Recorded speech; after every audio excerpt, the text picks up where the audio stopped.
This is the ideal male body. You may not like it, but this is what peak performance looks like. Yeah, that guy was 4 under through 9.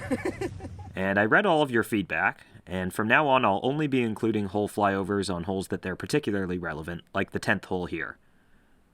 There's water in play pretty much everywhere, and for me it's still a driver hole. I hit a good one here, just a bit up the left, and it will be short of the water. And Nash opts for a 3-wood, and for the second time in 10 holes he kind of skies it. He'll still be away from about 175 here. And this one's online, but pitches a few feet past the hole and rolls out to the back of the green. My 7-iron is online here, and it pitches a pace or two short of the green and stays there. I'm still away putting for birdie here, and I misjudged the pace of this one coming uphill and through the fringe. And maybe this was actually just a fast green, because Nash also rams his by. I'm away now putting for par, and I miss it a bit high and have to settle for bogey, and meanwhile Nash makes his. The island green on the 11th hole can really get into your head, and I chunk mine and miss it into the water. And Nash's wedge here looked like it would be deep right away, but it actually airmails the entire island green. And I missed a couple of shots coming up here, but I hit one from the drop area and 2-putt for double. And Nash drops about 10 yards back and puts it to a few feet and taps in for bogey. The 12th hole is the most gettable par 5 on the course, and I start with a good drive here.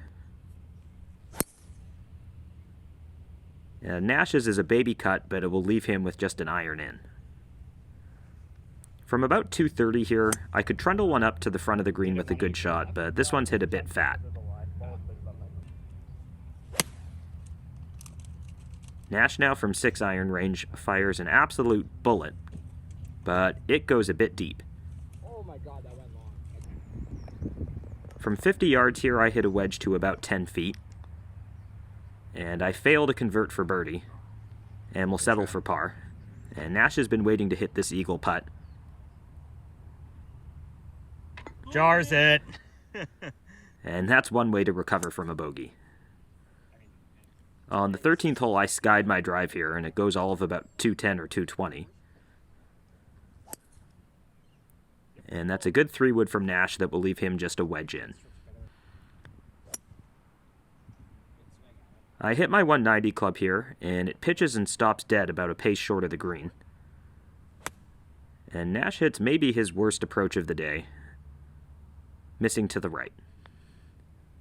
I'm very lucky that this one hits the pin, and I'll clean up for par. And even scratch golfers aren't immune to this from time to time. Bad approach shot, bad chip, bad putt here, and another bad putt here. And that's Nash's first double of the day. On the 14th hole, I hit a good one up the right here. Nash opts for hybrid and pulls it a bit, and he'll still be away in a fairway bunker. He grabs an extra club here from about 135.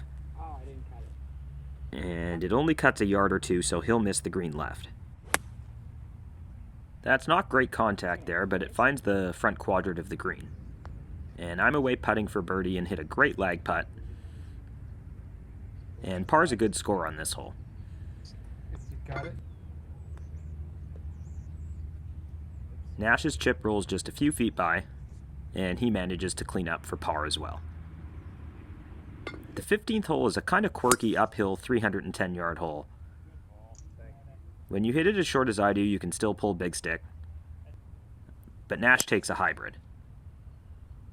Nash is away here at about 100 yards, and we had a pretty long discussion determining how much to play this in terms of the uphill slope. And we land on about 10 yards, and we won't find out how we did until we get up there. Nash fires a wedge, and I'm trying to bunt this wedge about 85 yards, a shot I'm pretty comfortable with from pitch and putt. But we get up there to see that we've both gone long, and I hit a delicate bunker shot way too soft and leave it short.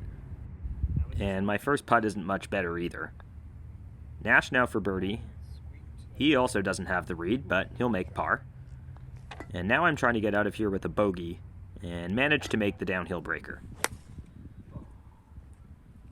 My iron strikes are getting poorer and poorer on the back, and this one misses the green short. Nash, on the other hand, hits a perfect push draw 8 iron. And he'll be just past the pin. Shame on me for not walking up here to see that I'm pitching into a downslope. Had I done the right work here, I would have hit a lob wedge and presumably been tighter.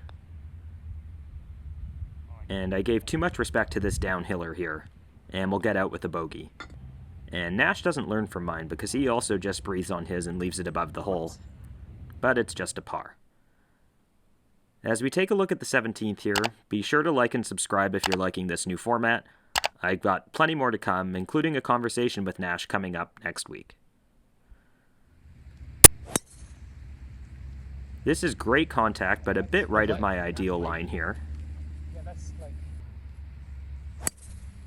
Nash with a 3-wood fires his right into position A. Bingo. I'm away here, but frankly I'm pleased with the mid-iron into this long, tough 17th hole, and I'll find the front of the green. This one's a heat-seeking missile to just a few feet. It's another good lag putt for me, and I'll make par. And Nash to go to even par through the back 9 makes his bird. Shoots, he scores. You can see the 18th here is a double fairway hole. The long route is to the left, and the short route is to the right, where the water comes in at about 270. And if you take the right fairway, you can have a good shot of reaching this green in 2. Perfect. Like Mike. This shot is going to allow me to do just that. And Nash opts for a very conservative club here, a hybrid. And he draws it a little bit off of his line, so he'll have a tough shot from the rough about 200 over water into the green. That's no trouble at all for him, apparently, and he'll have about a 40-footer for eagle. And I'm grabbing way too much club here, and end up hitting a draw into a greenside bunker.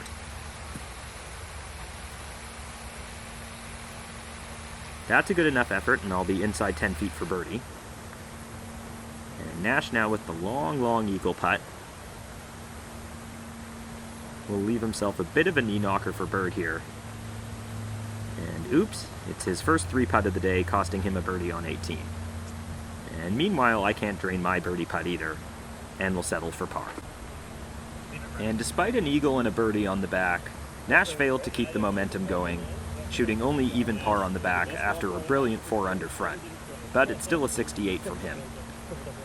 Meanwhile, I couldn't find any birdies that day, and a 3 over front and 5 over back gives me an 8 over 80 on the day, which is playing to about my handicap, so I can't complain.